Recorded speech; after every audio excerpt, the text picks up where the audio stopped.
আসসালামু আলাইকুম। আমি মনি, আমার পুচুদের মা। আমি গত পর্বে বলছিলাম যে আমি ওই চীনামাটির পাহাড় থেকে একটা ছোট্ট পাথরের টুকরো আনছি ভাঙা, আর আমার মেয়ে কিছু বালু মাটি আনছে।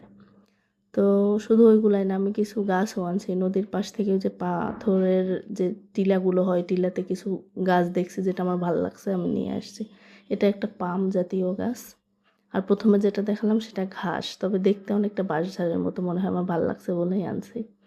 আর কিছু ফার্ন আনছি, ওই যে বড়গুলো মারা গেছে, তবে ছোট ছোট কিছু অঙ্কুরিত হচ্ছে। আমি প্রচণ্ড গাছপ্রেমী একটা মানুষ। আপনারা ভিডিও দেখতে থাকেন, আপনারা বুঝতে পারবেন আমি কতটা গাছ পছন্দ করি। আর আপনাদেরকে বলছিলাম ওই যে আমার মেয়ে একটু বালু আনছে, আমি পাথরের টুকরো আনছি।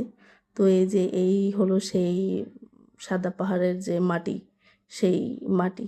এই যে মাটিগুলো অনেকটা বালুর মতো, পাথরের কুচি যেরকম সেরকম। আর এই যে সেই পাথর। তো সবাই ভালো থাকবেন। আল্লাহ হাফেজ।